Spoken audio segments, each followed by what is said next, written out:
The sun burned low over Solace Basin, casting elongated shadows across the red dust that clung to everything like a curse. Kai Morrow stood on the ridge above his dome home, watching the convoy of HOA drones and demolition rigs crawl up the slope. Like mechanical ants, he didn't move, he didn't scream. He just watched eyes unreadable behind a pair of dusty solar goggles as everything he had built was declared illegal and erased. The message had come a week earlier. Your structure violates Solace Basin HOA regulation 14.7 on community aesthetic uniformity. You have 72 hours to comply with demolition or face enforced removal. There was no appeal, no hearing, no official who would speak to him in person, just a blinking notification on the terminal he barely used anymore. Kai knew it wasn't about regulations. It never was. His dome was a marvel of independent engineering of grit, self-regulating climate control, fully solar and wind-powered, and completely water-efficient. That was the problem. It made the rest of Solace Basin look like an overpriced trailer park propped up by corporate contracts and overpriced services. The HOA didn't like independence. It reminded people they didn't need to pay monthly fees to exist. He could have left. He could have walked away and started over. But Solace Basin wasn't just any place, it was where he'd buried his partner. 3 years ago, beneath the crescent stones, out back, near the water garden they built together from salvaged hydroglass and runoff pumps. He wasn't going to abandon that. Not until he was forced to. And now he was. As the demolition arm cracked through the curved roof of the dome. Glass and carbon shards sparkled in the setting sun. The structure hissed like a dying animal as its pressure seal collapsed, and the system vented its last breath into the dry wind. They didn't even let him take the tools. The HOA agents, uniformed, silent, all wearing mirrored visors, had told him to back away, citing security concerns. One of them, a young woman with a drone controller strapped to her forearm, watched him for a beat longer than the others. Her mouth twitched like she wanted to say something, but then she looked away. He could have yelled, could have tried to rush them, but he wasn't stupid. Kai had lived long enough on the edge of civilization to know that people like the HOA didn't understand protests. They only understood control. And control could be taken. Later that night, Kai sat on the rusted steps of what used to be a cargo outpost on the edge of town. The wind howled. He could hear the distant hum of irrigation lines running beneath the valley, a sound most people never noticed. But one he knew intimately. He had designed half those systems back when he worked for the Bureau of Desert Reclamation before it was bought out and gutted by the HOA's parent corporation. That's where the real power was, he thought. Not in laws or permits, in water. Control the water and you control the basin. Control the basin, and the HOA becomes irrelevant. He dug through the canvas satchel at his side and pulled out an old data drive, battered and half buried in dried mud. On it were schematics, codes, and access keys for the main subterranean flow regulators, buried lines that hadn't been updated in decades. The HOA had long forgotten they even existed. Assuming everything had been fully migrated to their cloud-based systems, they were wrong. Kai looked out toward the blinking lights of the massive sheep ranch on the horizon, where water flowed day and night to keep 1,500 genetically optimized livestock hydrated in the arid dust. He didn't smile. He didn't speak, but in that moment, the war began. The sand was colder at night, clinging to Kai's boots as he moved along the forgotten wash that bordered the northern edge of Solace Basin.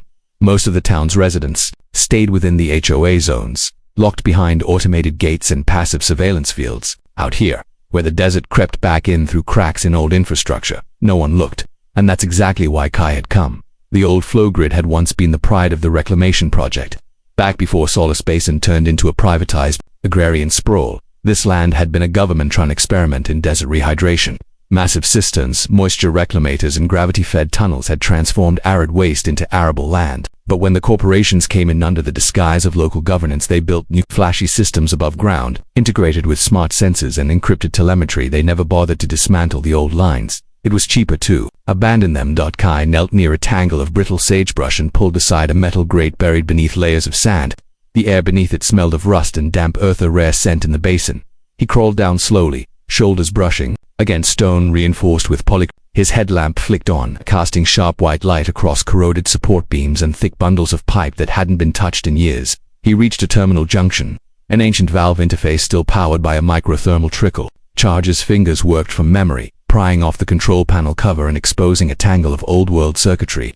The interface port still matched the toolkit in his bag. He plugged in the data drive. The screen started to life, showing a system map, a lattice of water lines snaking beneath Solace Basin like veins under skin. Most of them were gray dormant, but the old main line, marked M1 Delta, was still live. That was the backbone, a 70-year-old tunnel that bypassed every digital meter the HOA installed, feeding directly into the massive underground reservoir beneath the sheep ranch. He zoomed in. There it was, valve node 09, the last control point before the line, split into the ranch's personal filtration tanks.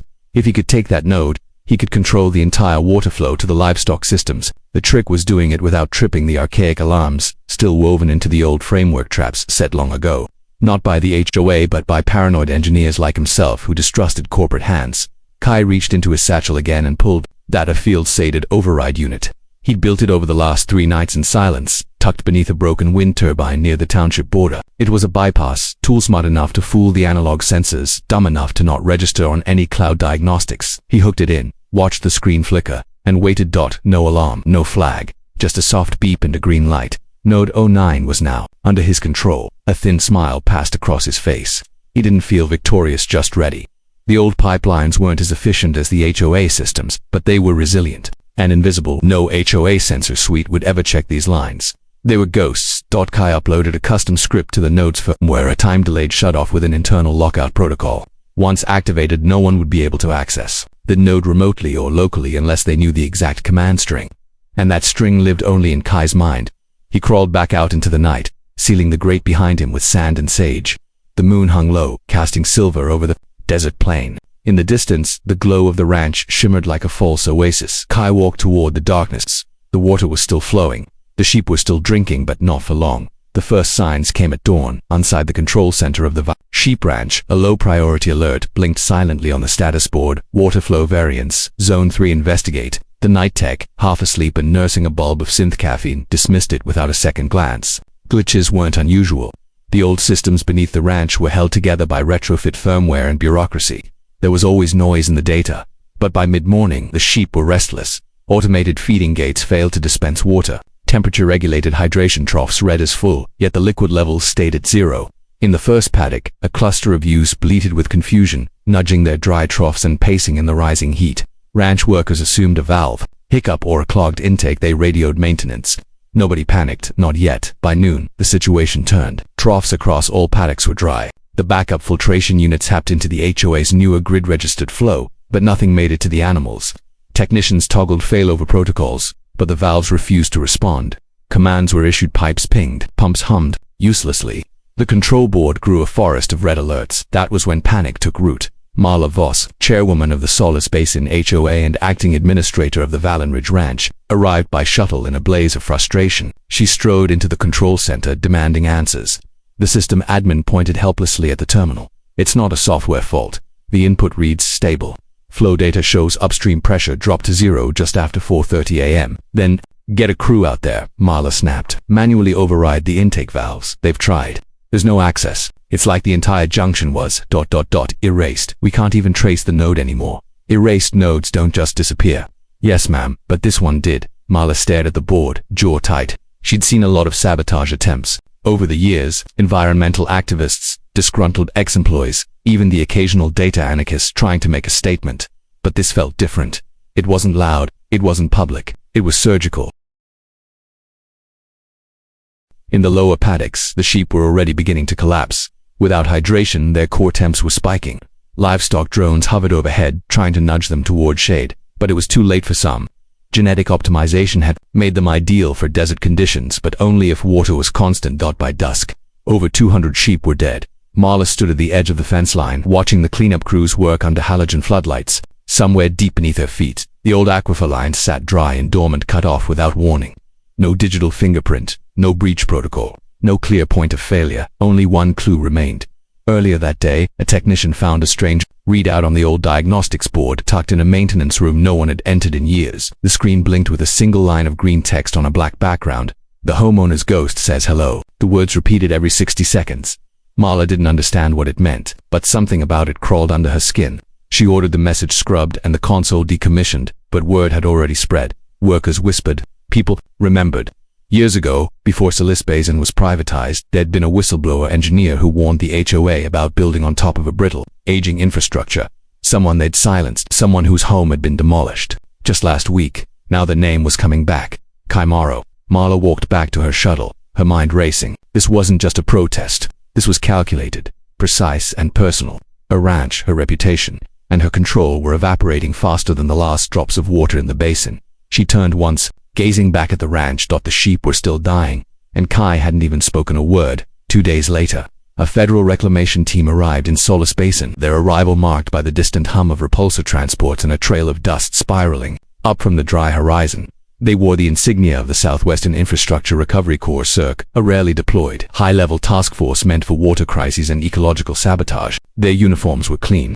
Their faces were not amused. Marla Voss met them personally, dressed in the same sand-colored blazer she always wore for damage control. She ushered them into the HOA's Central Command Hall, a towering glass building that stood in stark contrast to the dried-out livestock fields behind it. The air inside was too cold refrigerated to imply control, even if control had already slipped through her fingers. "We've isolated the issue to a single junction," Marla said, pointing at a massive screen displaying a schematic of the aquifer system. "It's not a mechanical failure. We believe this was an attack, possibly coordinated." The SIRC lead engineer, a silver-haired woman named Commander Eileen Drass, leaned in close. Her eyes followed the schematic like someone reading a forgotten language. "This junction M1 Delta, that's one of the original gravity feeds, isn't it?" "Yes, we thought it was fully decommissioned," Marla replied. Drass's brow tightened. "You don't decommission a line like that. You either repurpose it or you collapse it with explosives, otherwise it's just dormant, waiting." Marla didn't respond. The SIRC team spent the next 12 hours running diagnostics, crawling through access tunnels, and pinging satellite thermal with scans of the region. All results confirmed what Kai had intended them to find. Nothing. The M1 Delta node was unreachable, air-gapped by an unknown protocol. The pressure reading in the feed pipe was absolute zero. Not a blockage and intentional. Stop. A digital valve with no physical lever, no access ports, no way in. It had been locked from inside the infrastructure itself. Someone knew exactly where to strike, Drass muttered to her team. They didn't just cut water, they ghosted a control node. And I'll bet my pension it was someone who helped build the system in the first place. Marla's face paled slightly. She hesitated, then pulled up an archived personnel file load, partially corrupted but intact enough to show a name and photo. Kai Morrow, former hydrosystems architect, she said. Disappeared from government service 5 years ago, built an off-grid home just outside HOA jurisdiction. We recently removed it. Drass narrowed her eyes. And I assume he didn't take kindly to that. No, Marla said softly, he didn't. Back on the outskirts of town, Kai watched the SIRC transports come and go from the ridge above the dried-out canals. He sipped from a steel flask of filtered water, taken from a solar still he'd hidden beneath a gutted Cums tower. The heat didn't bother him, he liked it dry. It kept people away. He remembered when Solace Basin had meant something, a symbol of hope for arid living, a proving ground for self-sustaining life in a dying climate. But hope had been sold, privatized, and rewritten into regulations enforced by people like Marla Voss, people who had never dug a trench or repaired a cracked pipe in their lives. He hadn't just cut the water to the ranch. He had exposed the fragility beneath the HOA's foundation. Everything they controlled, livestock, housing, industry, depended on a network they didn't truly understand. They'd paved over legacy systems, ignored warnings, and laughed at men like him. Now the ghosts of their shortcuts were rising from the dust. Kai powered up his mobile rig. A second script was ready, this one, a timed release, a subtle distortion in the residential feed, just enough to cause irregularities in pressure flow. Not catastrophic, but enough to spark concern. The kind of thing that made citizens doubt the HOA's power, doubt the stability of the very water they drank.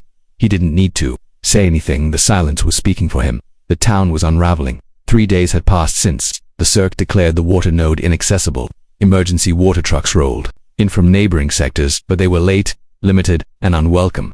Ration lines stretched for hours. Fights broke out under the punishing sun, and HOA drones hovered overhead, barking curfew warnings that no one cared to follow.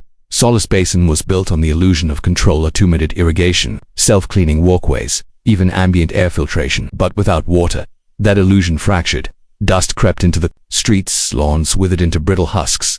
Showers were restricted to 2 minutes, then 1, then none at all. The people, who once smiled for HOA promotional footage about luxury living in harmony with nature, were now angry, desperate, and blistered in the council chamber. Marla Voss stared at the emergency session screen, where the remaining HOA board members flickered in from quarantined estates and shuttered offices. The chairwoman's face was drawn, sleepless. Her voice, once sharp and commanding, was thin now. "He's holding us hostage." Councillor Hayon, a stocky man with red eyes and a torn polo, snapped back. "No, you held him hostage. We demolished his home, Marla. We took everything from him. He violated ordinance. He lived off-grid and embarrassed you." Hayon cut in. "Now 1,500 sheep are dead. We're weeks from desertification in Zone 6. I say we dissolve the charter." "Now," Marla bristled. "You want to hand him a victory? Let this lunatic dictate policy through sabotage." "It's not sabotage," came a voice from the back of the room. Heads turned. A tall, wiry woman stepped forward. It was the drone technician from the demolition crew. She looked worn, sunburned, but defiant. I used to work under Kai, before all this. He warned them about M1 Delta. He warned all of us. No one listened. He's not trying to destroy Solace Basin. Then what the hell is he trying to do? Marla asked. He's trying to wake it up.